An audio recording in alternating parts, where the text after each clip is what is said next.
En los anteriores vídeos estuvimos viendo cómo Elena defendía la idea de que toda la simbología, de que toda la estructura, de que toda la arquitectura y toda esa geometría que rodeaba a toda esa sabiduría antigua y a esos países que bebían de esa sabiduría antigua, todo eso no se creaba porque sí, o porque a esos iniciados les gustara el templo de determinada forma o este símbolo le gustara más que otro. No, ellos utilizaban la arquitectura y simbología que utilizaban porque la venían heredando de esa sabiduría y la iban aplicando a lo largo de su vida de la forma que obviamente podían. Pero ella lo que quiere dejar claro es eso, que si un templo era así,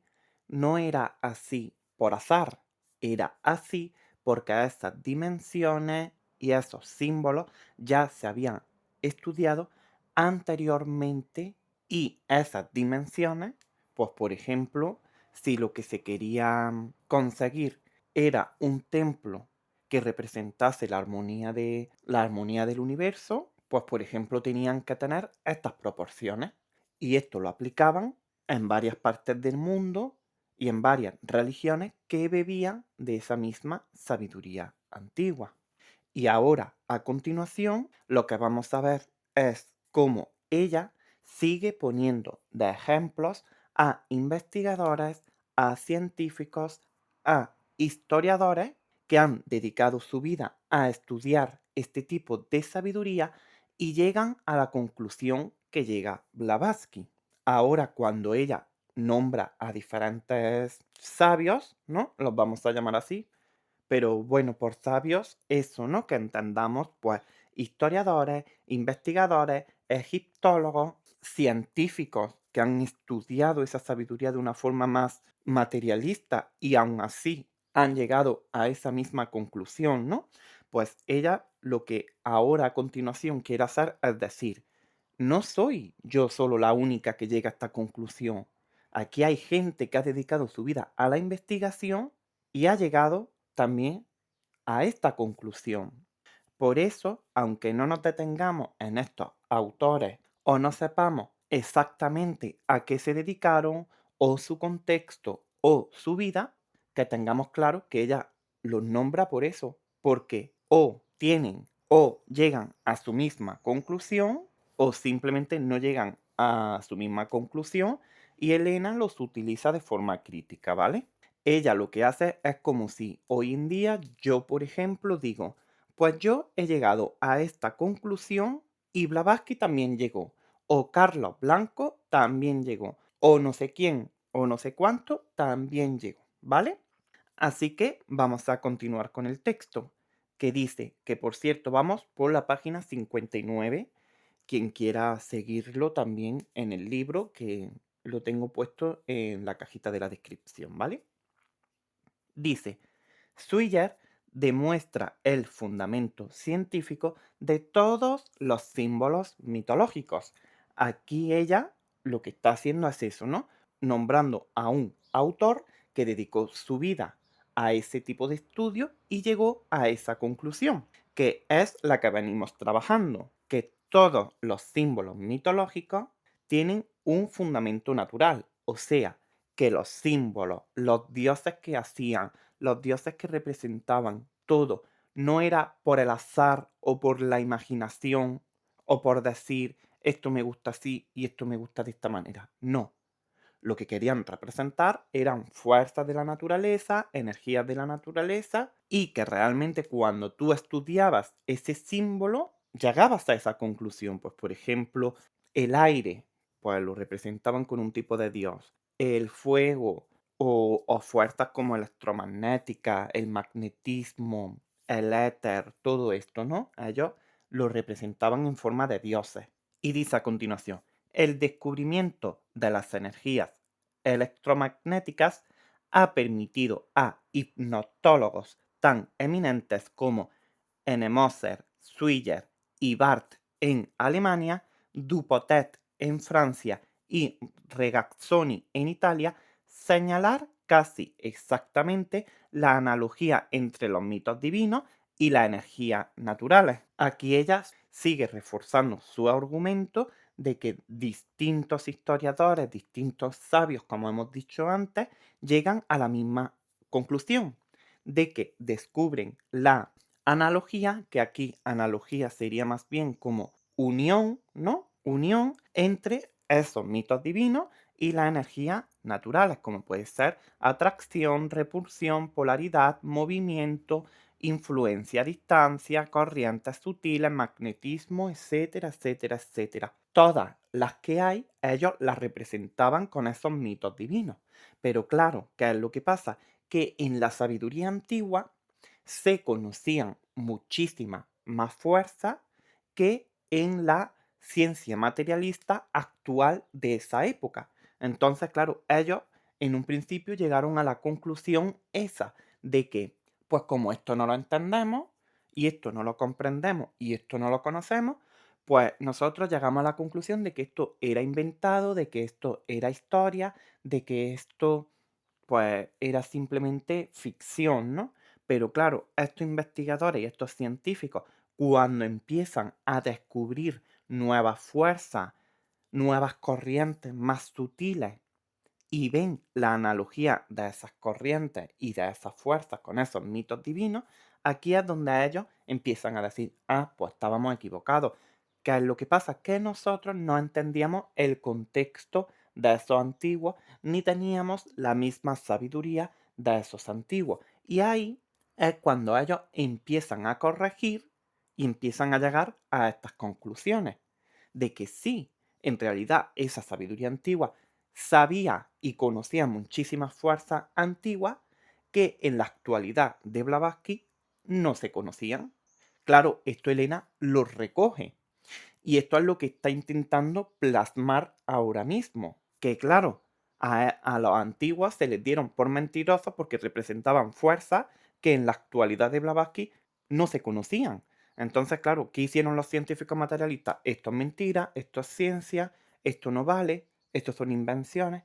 Claro, y cuando estos investigadores y estos científicos empiezan a descubrir esas fuerzas, como puede ser eso, ¿no? La atracción, la repulsión, y ven la analogía con ese pasado y con esa sabiduría antigua, aquí ellos lo que están dando es como un paso atrás diciendo, nos hemos equivocado y hemos presupuesto que todo lo anterior era mentira y todo lo anterior no valía. Entonces, a esto Blavatsky le está dando muchísima importancia, porque es que la tiene. Igual que luego, a lo largo de los años después de cuando Blavatsky escribe esto, hemos seguido descubriendo fuerza, hemos seguido descubriendo energía y seguiremos a lo largo de los años descubriendo.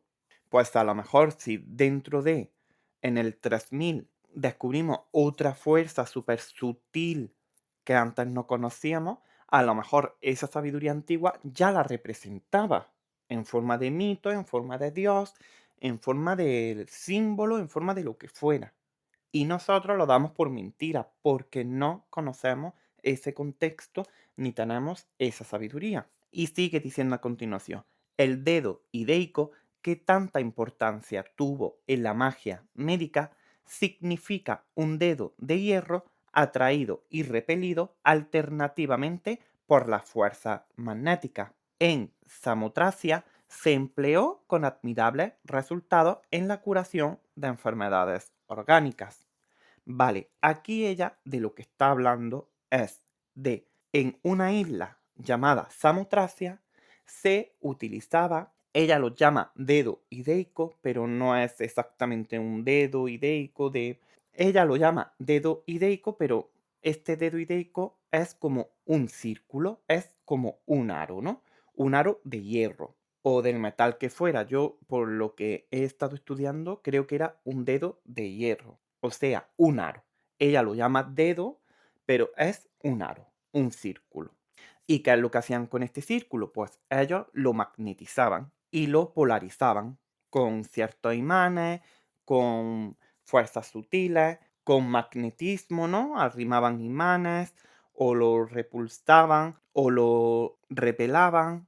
En fin, ellos lo cargaban de una forma u otra energéticamente ese aro, que si nos vamos al presente para que nos hagamos más o menos una idea, pues por ejemplo, cuando nosotros tenemos una piedra, un mineral, una medalla, ¿no? Cuando tenemos algún objeto de valor que nos transmite buena energía o que lo utilizamos para protección, pues por ejemplo, pulsera de color rojo se lleva aquí mucho en España. En fin, cualquier amuleto que nosotros tengamos propio, ¿no? Sea el que sea. Pues cuando nosotros queremos recargarlo, queremos limpiarlo, queremos, pues eso, ¿no? Magnetizarlo, que lo ponemos a la luz de la luna, a la luz del sol, o le encendemos una vela, o lo ponemos en el agua del mar, lo queremos limpiar, lo queremos eso, ¿no? Transmitirle buena energía para que nos dé suerte, cualquier amuleto, sea una moneda, cualquier cosa, ¿no? Y eso como que realmente nos transmite esa buena energía y realmente cuando lo tenemos encima nos sentimos más protegidos, nos sentimos más tranquilos, nos sentimos que nos ayuda realmente. Y cuando está limpio, sentimos que está limpio y cuando necesita esa limpieza realmente sentimos que ese amuleto está cargado y necesita su limpieza, ya sea de la manera que sea, independientemente de cada uno. Pero bueno, yo realmente eso personalmente sí que lo practico, ¿no? Pues en esta isla, Samotracia, eso es lo que hacían con los aros de hierro, con esos círculos de hierro, ¿no? Lo magnetizaban. El procedimiento exactamente no lo sabemos, no lo conocemos, pero bueno, hacían, para que nos hagamos una idea, hacían eso, ¿no? Lo magnetizaban de esa forma y ciertos iniciados lo utilizaban para curaciones, para curar, para ayudar, para proteger, para lo que ya esa persona necesitara en su caso, ¿no? Y realmente hay historias de esto, no hay pruebas concluyentes, pero sí que se han encontrado esos aros o restos de esos aros y de esa religión y de esa simbología, en fin, y de esos procedimientos, ¿no? Que ahora, a continuación, hemos contado un poquito de esto, pero ahora lo vamos a retomar a continuación, ¿de acuerdo? No nos vamos a adelantar al texto, pero ahora en breve lo vamos a retomar para continuar. Y sigue diciendo Blavatsky, Barth aventaja a Swigert en la interpretación de los mitos antiguos que estudia bajo el doble aspecto espiritual y físico. Trata extensamente de los teurgos, cabires y dáctilos de Frigia, que fueron magos saludadores. Vale, aquí lo que Elena está diciendo es algo muy importante, que es, igual que hemos empezado el vídeo diciendo que Suilla demuestra el fundamento científico de todos los símbolos mitológicos, aquí ahora ella lo que está diciendo es, Bart, que es otro sabio, ¿no? Aventaja a Suiller, porque Suiller ve que hay un fundamento físico, pero Bart descubre que tiene un doble aspecto, tanto físico como espiritual. Entonces aquí ella lo que está diciendo es eso, ¿no? Que Suilla llega muy lejos, pero Bart llega mucho más lejos porque descubre esta parte física y espiritual de esos mitos antiguos. Y bueno, aquí ya lo que a continuación dice es eso, ¿no? Que Bart pues trata extensamente de los teurgos, cabires y dáctilos, que estos dáctilos son de los que estamos hablando, de estos círculos, ¿no? Pero en fin, que hace un estudio mucho más profundo, que llega mucho más lejos y que descubre ese doble aspecto. Pues por ejemplo, ¿no? Vamos a poner un ejemplo. Digamos, el mito sería Zeus lanza rayos, ¿no? Todos conocemos ese mito de que Zeus es el dios de rayos y en fin, que lanza rayos y todo eso, ¿no? Pues Swigert demuestra o descubre que el aspecto físico es ese, ¿no? El rayo, ese rayo que se descarga eléctricamente de una forma natural a la Tierra, en fin, el rayo descubre su aspecto físico, que realmente ese mito de que Zeus es el dios de rayos, el rayo realmente existe en nuestro plano físico material. Pero claro, aquí ya lo que está diciendo Bart llega más allá. Y lo que Bart descubre es que además de ese aspecto físico del rayo, también tiene su parte espiritual, que es pues lo que entendemos por rayo, que castiga, que ordena, que transforma algo fuerte, algo inesperado, algo que no vemos venir, ¿no? Pues por ejemplo en el tarot, cuando la carta de la torre, que está simbolizada por el rayo, pues esa carta simboliza eso, ¿no? Algo que viene para, que se destruye para volver a crear, algo que viene de forma inesperada, algo que no se ve, algo espontáneo, ¿no? Pues esto es lo que al final está diciendo Blavatsky, que Sawyer se queda a la mitad del camino y Bart descubre ese doble significado, que ella ya lo sabía, obviamente. Lo que pasa es que, claro, está haciendo un recorrido de menos a más y pone de ejemplo a estos tipos de sabios.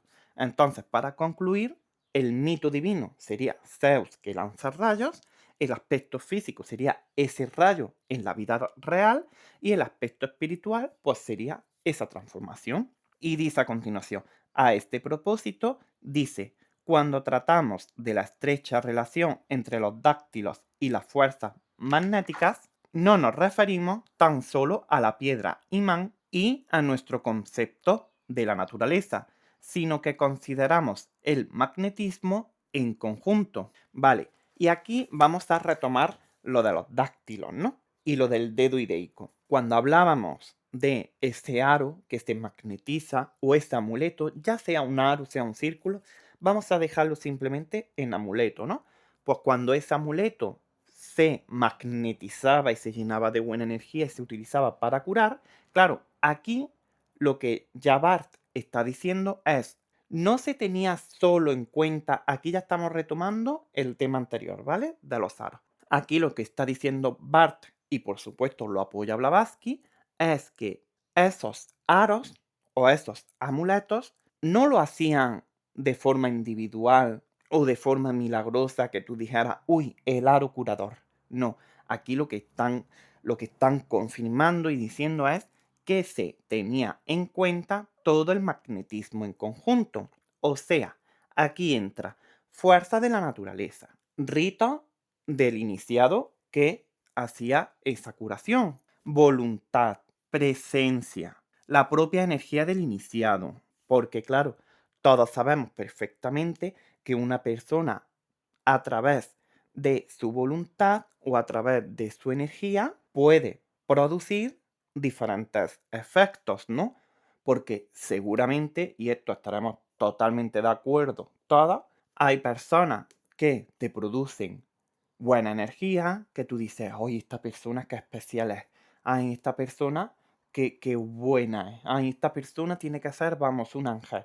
Y hay personas que a lo mejor te cargan más negativamente, que tú dices, madre mía, esta persona me ha dejado hecho pedazos, madre mía, esta persona qué negativa es, madre mía, esta persona ha venido a mi casa y se ha ido y me ha dejado la casa como o compañeros de trabajo cuando estás al lado de uno te sientes súper bien, cuando estás al lado de otros como que no te transmiten buena vibración, no te transmite, pues claro, todo esto también se aplicaban a la hora de esas curaciones, que no es que el aro de manera o el amuleto de manera milagrosa y de manera a ti te lo arrimaran y tú dijeras, ay, ya me he curado. No, que el iniciado que utilizaba ese aro y el iniciado que procedía a esa curación, además de ese aro o ese amuleto, pues también hacía ritos, rezos, también pues podía invocar a seres o elementos de la naturaleza, dirigir su voluntad y dirigir esa energía a esa curación, ¿no? Porque estaremos totalmente de acuerdo a eso, que donde tú diriges esa voluntad o tu energía, eso empieza a moverse de una u otra forma, ¿no? Sobre todo tu voluntad. Entonces aquí lo que al final está diciendo es eso, ¿no? Que es que no es que el aro de forma milagrosa y totalmente independiente realizara curaciones, no, que era el aro y además ese iniciado, ¿vale? Y sigue diciendo, así se comprende cómo los iniciados que se dieron el nombre de dáctilos asombraran a las gentes con sus artes mágicas y realizaran prodigiosas curaciones. Aquí, pues, sigue diciendo eso, ¿no? Que ya cuando entendemos todo este conjunto de que no es que simplemente un aro realizara curaciones, sino que también era trabajo de esos iniciados, pues que aquí ya sí se entiende que realmente esas curaciones se produjeran. A esto añadieron la preceptuación del cultivo de la tierra, la práctica de la moral, el fomento de las ciencias y de las artes, las enseñanzas de los misterios y las consagraciones secretas. Aquí lo que está diciendo es eso, ¿no? Que además de estas curaciones, estos iniciados enseñaban cómo cultivar la tierra, las ciencias, artes, también enseñaban sus propios misterios, que eran sabios y que sabían más allá de, de ese tipo de curaciones, ¿no? Si todo esto llevaron a cabo los sacerdotes cabires, no recibirían auxilio y guía de los misteriosos espíritus de la naturaleza. De la misma opinión es Swiller, quien demuestra que los antiguos fenómenos teúrgicos derivaban de fuerzas magnéticas guiadas por los espíritus. Vale, aquí Elena no está confirmando ni afirmando nada, pero ella lo que se está preguntando es si todos estos sabios sabían tanto de la nada, sabían tanto de tantas cosas, porque vale, si tú dedicas tu vida a la curación, vale que seas un experto en curación, pero cuando eres un experto en curación, en artes, en ciencias, en cómo sembrar la tierra, en todo en general, aquí Blavatsky lo que hace es, se pregunta, ¿no recibirían ayuda de estos espíritus o de estos seres que le pasaban esa información? Incluso Swiller es de la misma idea, de que esta gente al final tan evolucionada en su época y con su contexto, algún tipo de ayuda deberían de recibir, independientemente de que reciban la ayuda de donde la reciban, ¿vale? Sean seres elementales, espirituales, lo que sea. Porque, por ejemplo, si lo aplicamos también a día de hoy, eso nos pasa.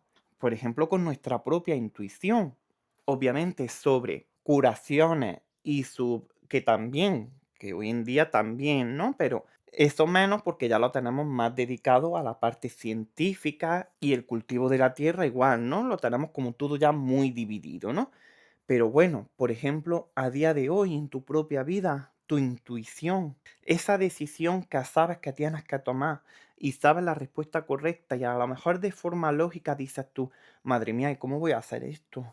¿Y esto cómo lo voy a hacer yo? Pero igualmente esa intuición te dice, sí, hazlo, sí, este es el paso correcto, sí, esto es lo que tienes que hacer. Y al final lo haces y dices tú, jolines, pues no sé cómo lo sabía, pero lo sabía y lo hice y lo he hecho como lo tenía que haber hecho. O al revés, porque muchas veces nos dejamos llevar por esa parte más racional y decimos, no, no, no, no, no. Esto porque la gente va a pensar que yo estoy loco, la gente va a pensar que esto, vamos, ¿cómo lo voy a hacer? Y no lo haces y al final, a lo largo de los años o a lo largo de tu vida, te das cuenta de que tomaste la decisión incorrecta por el miedo al que dirán o por dejarte llevar por esa parte racional, ¿no? Pues claro, nosotros ahora tenemos unos problemas totalmente diferentes, pero este tipo de iniciados, cuando tenían esos problemas de curaciones, de cultivo de la tierra, de la ciencia, de todo esto, pues a lo mejor ellos también se dejaban llevar por esa parte intuitiva y espiritual y lo aplicaban a la realidad. Y como todo era mucho más abierto y no estaba implementada tanto esa parte materialista, se dejaban llevar y ellos decían, pues para cultivar esto hay que hacer un hoyo de no sé qué, no sé cuánto, o hay que hacer esto de esta manera, o aquí esto no se puede plantar, pero esto sí, y se dejaban llevar por su intuición y funcionaba. Y esto lo podemos aplicar a día de hoy, porque esa parte intuitiva,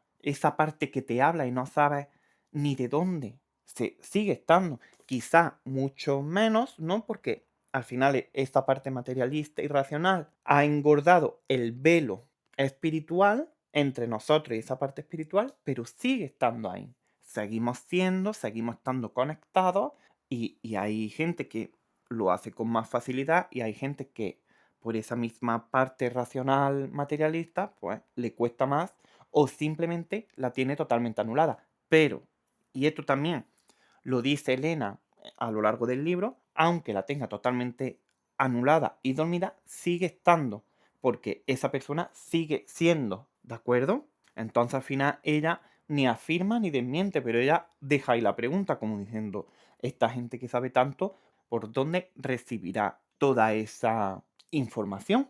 Y claro, en esto, pues tenemos que creer, sí o sí. Primero, por esa misma regla detrás de hoy en día, nuestra intuición. Pero también, pues por ejemplo, en la iglesia, en la religión cristiana, supuestamente Moisés recibió esa revelación divina cuando bajó con los 10 mandamientos, etcétera, etcétera, etcétera. Entonces, para unas cosas sí podemos creer, pero para otras no. Para unas revelaciones sí, para otras no. Y ya no estamos poniendo revelaciones que están ahí en el aire, sino revelaciones nuestras propias. Si las nuestras sirven y en las nuestras creemos, en nuestra intuición creemos, ¿por qué no creer en la intuición de esos iniciados o de ese Moisés que recibió esa revelación divina? Y bueno, creo que nos vamos a quedar hoy aquí con esta pregunta, que si creemos en nuestra propia intuición, o por lo menos deberíamos de creer, ¿por qué no creer en la intuición de los demás? Y ya seguiremos en el próximo vídeo. Si has llegado hasta aquí, te doy millones de gracias. Muchísimas gracias. Y que nos vemos en el próximo vídeo. Un abrazo enorme y cierto.